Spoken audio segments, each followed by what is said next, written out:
Cara, Burn Book is filled with memorable vignettes of the titans of tech, names we recognize, and we'll definitely get to those. But I wanted to start with a moment that seemed really personal to you as I was reading. So let's go back to 2011. And you're in hospital, you're in Hong Kong, you find out you've had a stroke and you've got a hole in your heart. And the founder of 23andMe, Anne Wojcicki, calls to tell you, I've looked at your results from your spit test a year ago. You've got a mutation in your blood. And a couple of things really struck me here. That was a rare appearance by a female founder and CEO of Valley. It's the nature of the industry, right? Appearing at a really pivotal moment for you health-wise.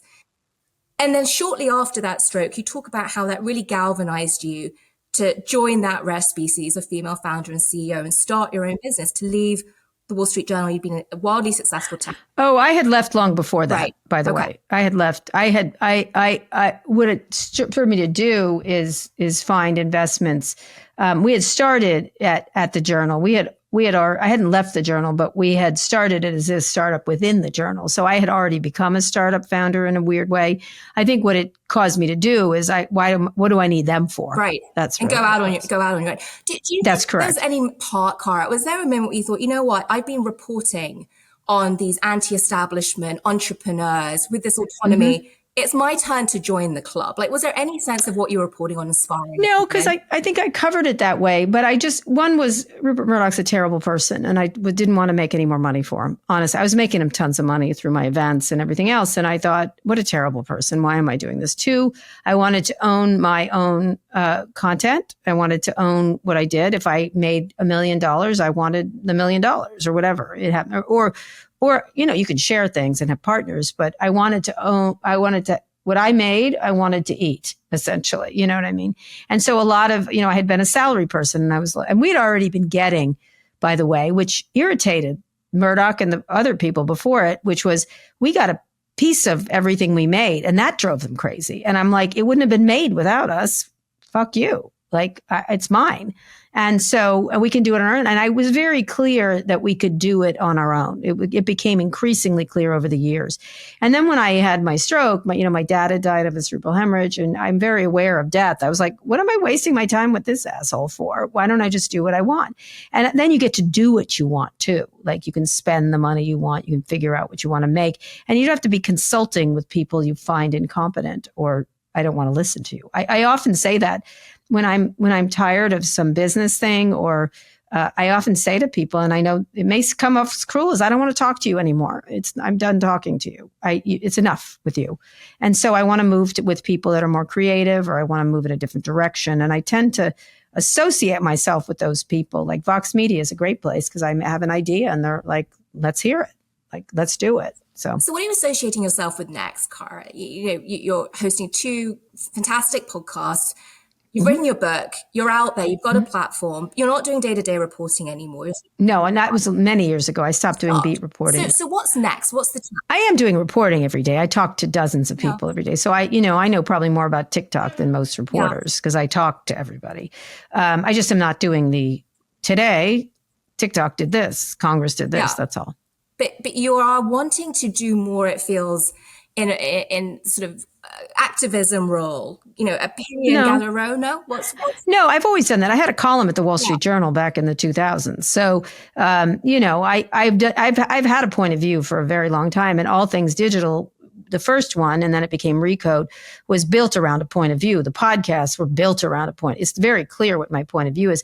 What I'm doing is reported analysis. I do all the reporting and then I come to a viewpoint. And I think that's viewpoint is different than advocacy. And I like when tech is not regulated, I can now say, why aren't we regulating them? And I think we should, and here's why, because I've done the reporting, what we should do. And so is that advocacy, or is it I have a viewpoint? And I tend to go with the Christiane Amanpour idea, which is truthful, not neutral. I'm not neutral. But I'm truthful. I gather my math, I gather my reporting, and then I come to a conclusion. And I think that's what adults do. And, I don't think you can be this objective. I don't even know what that means. There's no such thing. There isn't. It doesn't exist. And I find it laughable that people pretend they are. They can be fair. That's different. Fair is absolutely important to me. So but balanced? What does that mean? What if someone's a Nazi on one side and someone's a good person? Do I have to be balanced? I do not. Why should I? Like, it's not, equalizing things is a disease as far as I'm concerned. Well, you're not afraid of having an opinion, and you're not afraid of doing, right? You've shown that as an entrepreneur. Yes, I leave things I'm good at leaving. I'm good at saying I've done this enough. I want to try something else. And you talk in the book, you wanted to serve the United States in different capacity, right? You talk about wanting to join the military. I did. I remember in 2016, there were rumblings, is Kara Swisher going to run for mayor of San Francisco, right?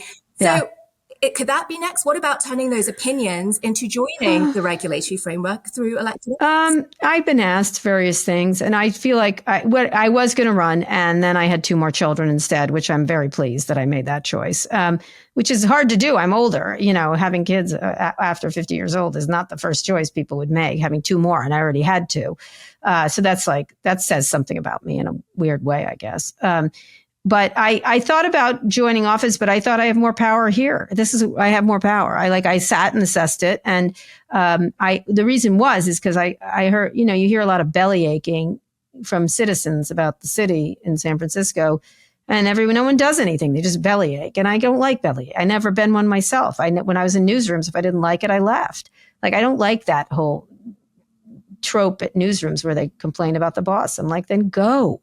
Like, same thing in relationships. If I'm unhappy, I leave. Like, I don't know what to say. Or do something about it. Either one is fine, but do something about it is always my proclivity.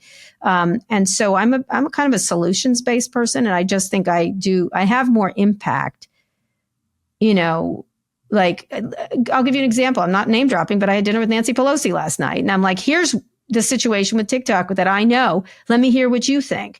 And I think I had an impact on her thoughts. Now, she's not running. She's not Speaker of the House, but she certainly was like, oh, okay, I didn't think of that. Like, that has more impact than me being one of hundreds of things, I guess, in that regard.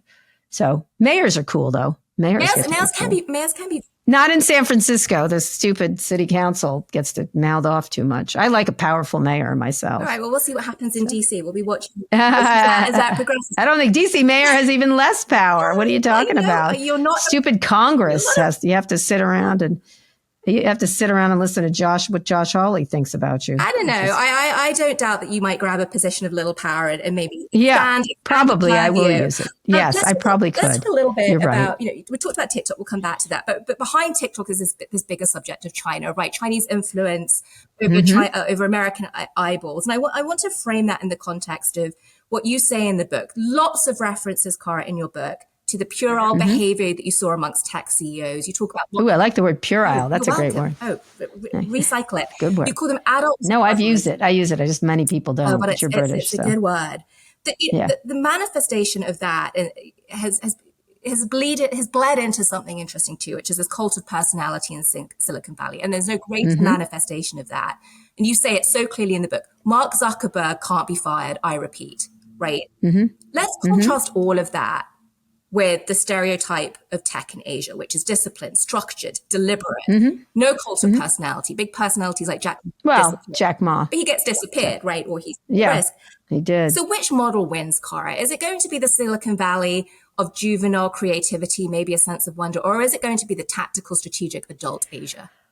I do think I don't think you have to pick one. There's lots of ways to run a hamburger stand, right? And I think that it depends on what works for you and what's good for you, right? I think Satya Nadella is a very different and a much more successful CEO in this era for Microsoft than Steve Ballmer was, or Bill Gates. But Bill Gates did it the right way, clearly.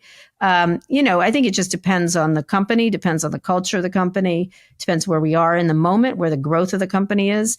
But I think quirky is an American thing, like and our love of turning business people with money into gods. That's a thing we do here, even if they don't deserve it, or allowing rich people to pontificate about things they know nothing about, which is, I was at a party the other day and a rich guy was pontificating about a subject. And I'm like, and I started to walk away. He goes, oh, do you want to listen to me? I said, you don't know what you're talking about. So I'm going to, I was like, you have no expertise and I really have no time for this. I'd rather go over here and watch TikTok, because it'll give me more happiness.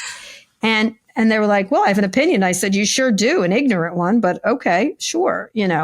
So I think they're going to have that. Obviously, money is so important in the U.S. It generates everything, and we give people with money a lot more credit than they deserve, probably. So you're going to have just a different mentality. Individualism, of course, still sticks in the American psyche so much. Giving it to the man is one of our favorite stupid things we do. It'll be different. It just depends. I do think a lot of the new people are a little more thoughtful because they've seen what's happened.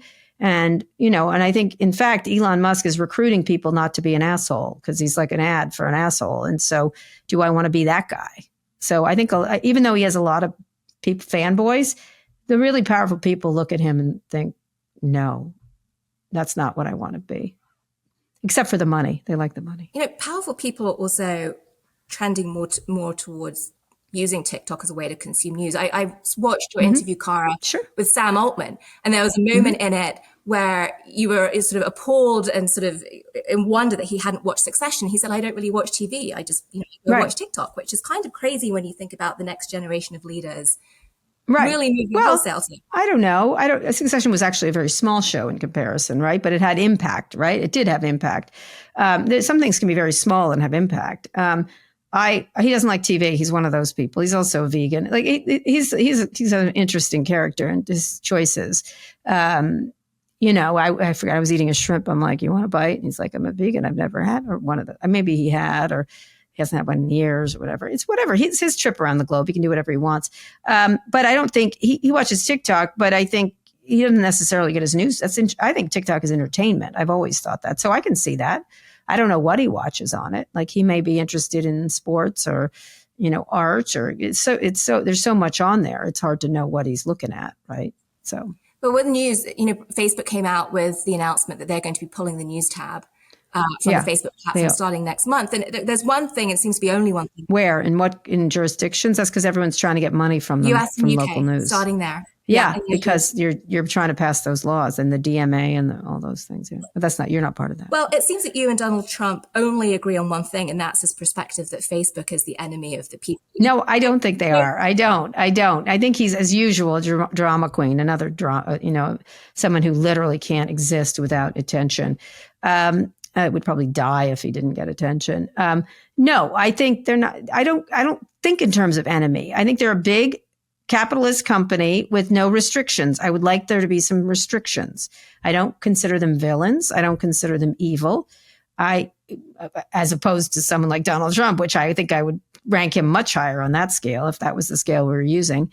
I do think they're a capitalist organization and they'll do whatever it takes to reward shareholders. And therefore we should have some regulations around them. I think that's pretty basic. To me, they're no more than Standard Oil or AT&T or whatever. And maybe they should be broken up. Maybe not. We should think about it. There's definitely some argument to be made. And so I think he's just doing it because he used to be for banning TikTok. Now he's against it because someone handed him because everything at Donald Trump is about transactions and money. And so someone gave him money and now he's for it. He can be bought and sold any day of the week and twice on Sunday. So, he's changed his tune on that. I actually agreed with him about TikTok when he said it. I think he went about it in the typical greedy and incompetent executional way he does. But directionally, he was correct about letting TikTok into this country with so much purview without us having reciprocal ability to be in that country and no idea of what they were up to. So what would you do, Cara? If you're in the regulator's shoes, would you ban it? Would you shut it down? Would you force this? No, I think what's happening right now is probably going to happen. It shouldn't be allowed to proliferate in this country. It's a foreign adversary. I'm sorry, every Chinese company that I've ever covered has had the mitts of the Chinese government within the stop. Everyone's like, well, we don't know. I'm like, oh, stop. Like, don't be naive. Of course they are. By the way, if we were over there in China with a similar thing, we'd be spying on them too. That's what you do when you have these information things. And I think people are very naive about the Chinese government in terms of what they want to do. And it's an opportunity. It's like a spy balloon. Everyone was shocked. I'm shocked. I said, there's more of them. And of course they're doing it. Can't believe they're doing it. I'm like, why can't you believe it? That's what The Chinese government does. They spy on us and we spy on them. And so I think, they have to absolutely prove that they're not doing what we think they're doing it's always us proving it. Why don't they prove they're not doing it? Which is to hand over the algorithm and let's reverse engineer it. And then we'll know, won't we? We'll know what you did. We know who's on there. We know what influence. And it may not be directly on the company, but they're certainly using the platform to do so. It's clear. So I would not ban that. By the way, TikTok's not going away for the young people. They have to calm the fuck down. It's not going away. It'll either be sold and made into something else with a company that can afford to create a new algorithm around it that'll just steal your data for selling you shoes as opposed to spying on you. And it'll be the same thing. It'll be owned by a U.S. entity. A Chinese owned company cannot buy CNN right now, can they? No, because of foreign ownership rules. This is a broadcast network. Hello, it's a different version of it, but it's a broadcast network. It is. It's all video. It's broadcast. So, should we let a foreign owned thing have so much purview? If we don't have access to their market, if we have access to their markets, then that's an interesting discussion. Would that change your mind somewhat? They'll never do it. You know why? Because they know. Like, come on. Like, stop it. Come on. Like, sometimes with some people, I'm like, grow up. Like, what do you think they're doing? Why? Of course, if you have an ability to monitor or use propaganda to slow us down, they're going to do it. So will we.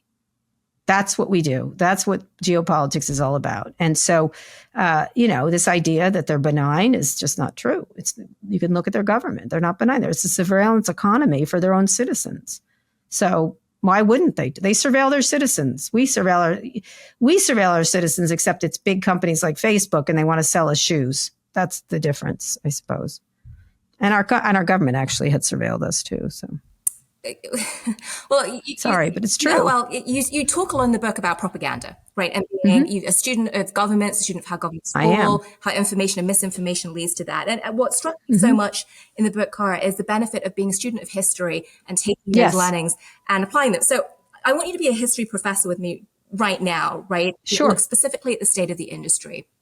When you saw Craigslist emerge in 1995, 1996, you quote, became convinced that newspapers were going to die off. And you tried to warn your home at the time, the Washington Post. Yeah. This was coming. Yeah, Don Graham. I more harangued him than anything else, but that's different. But I was just a kid. He was polite. He doesn't mind. He's a lovely guy. Nice to you. I was a kid.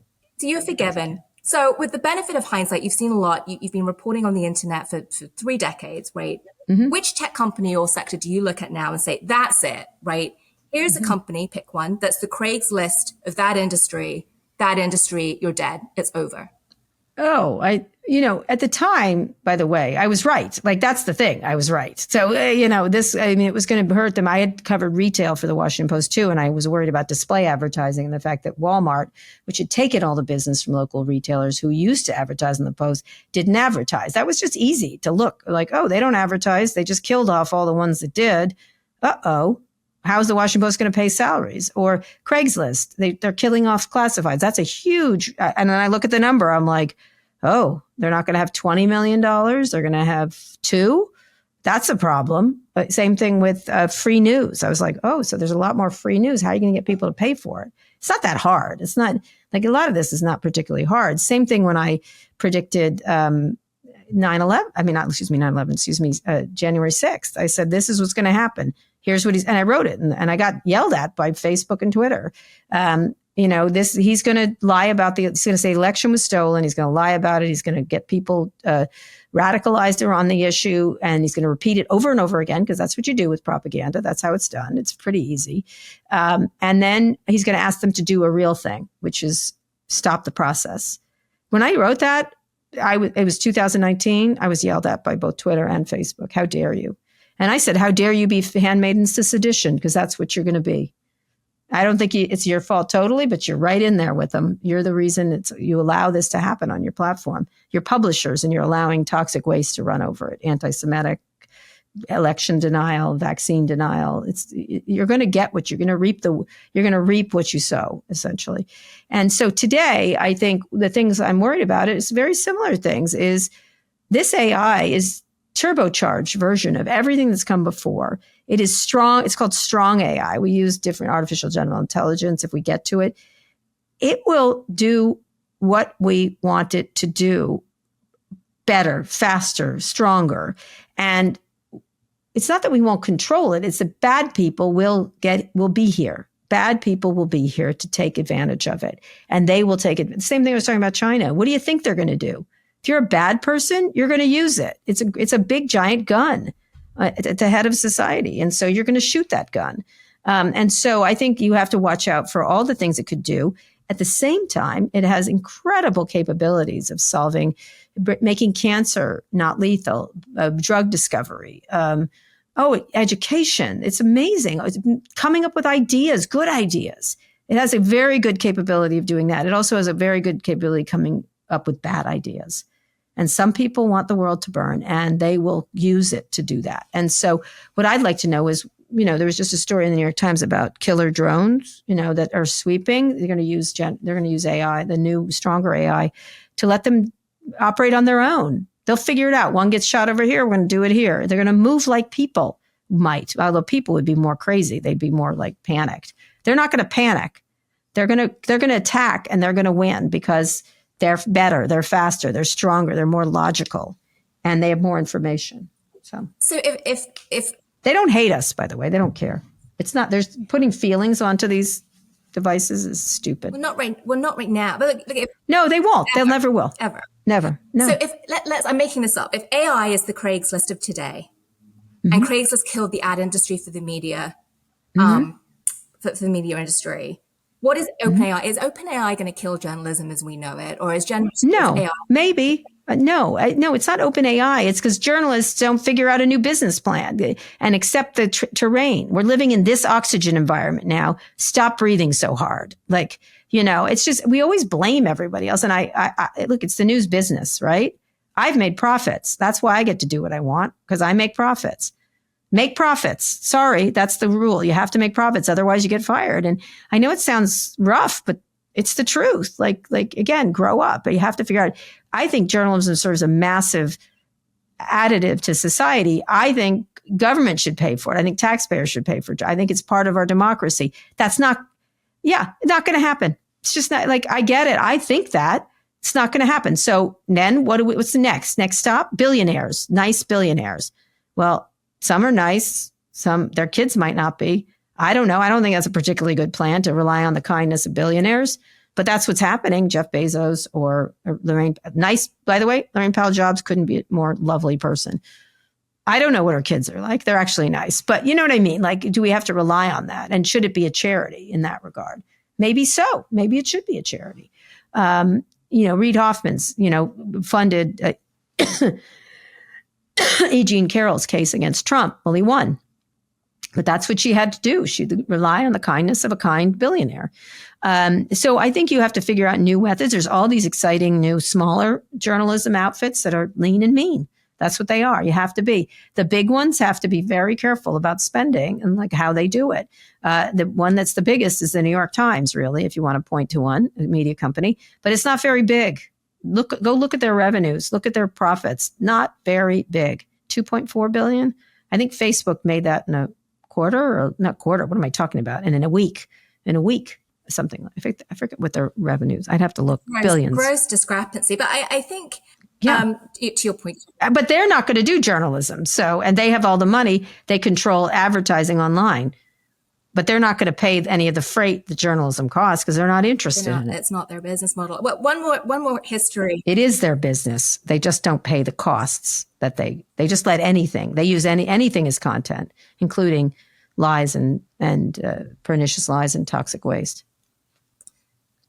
One more history lesson from you, also to go back to the perspective you've had over time. You talk about the AOL Time Warner merger. That was in the early 2000s. And you said that was the moment, or around the moment, when investors finally dug in and, quote, found the delta between valuation and financial performance really laughable, right? Yes. Are we in that moment now? Was. Time Warner stock came down 75% within, sort of 2 years. You talk about that.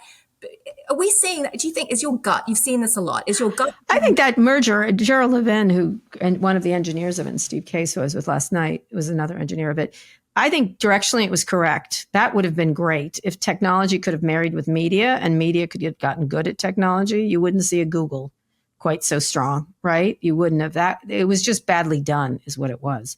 It was absolutely the right idea. Like, especially they should have, cable and AOL should have merged, but the cable guys were real difficult. What a mistake. That was exactly the right direction of things, because it was people who understood and respected media and people who were good at technology. That was the golden ticket. But it wouldn't happen now, because that would kind of solve for what we just talked about, which is... No, because Google's not interested they don't want to do, it's hard to do media, but that would have been it, because it was already people that were doing it.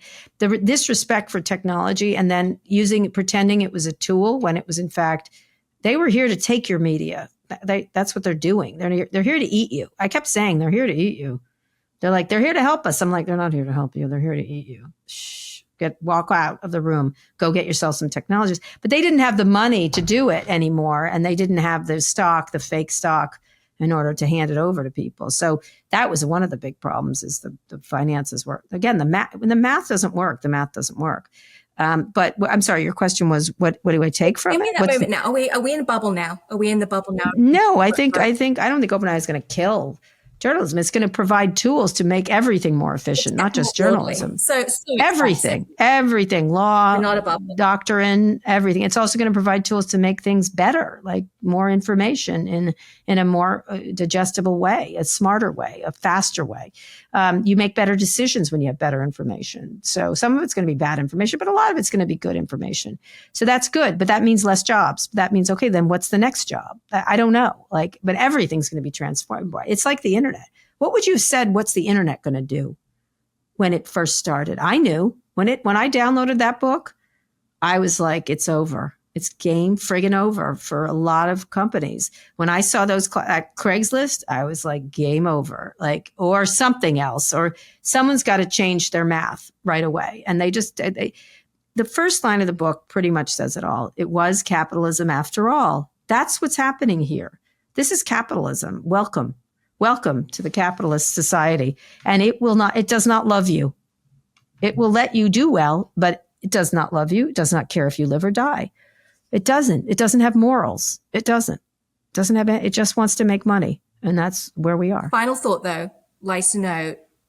If I looked at your screen time use on your iPhone, I know you talk about, you have TikTok on a burner phone. So I'm talking about your real phone. Yeah. I don't use TikTok that much. I like TV. It's just what you like. Sam Altman likes TikTok. I like the television. I think I like television. I like shows. If I were to take the Shogun iPhone is right fantastic. now, take your iPhone right now. What are your top 3 screen time usages? What are your top 3 things? Watching. I watch movies on my phone. I don't mind. I know everybody likes the big screen. I watched Shogun last night on it, the latest Shogun, for example. I watch a lot of long form stuff, movies or shows and stuff like that. Now I'm using Threads a lot because I like it. I hardly use Twitter. Probably texting. I text a lot with people. So texting. I probably use it. I don't use it for phone calls. That's for sure. I hate talking on the phone. And I use it for reading news. I read a lot of news on my phone. News consumption, news and information consumption, whether it's a movie or whatever, or communicating. That's it. Obviously not meditation. So.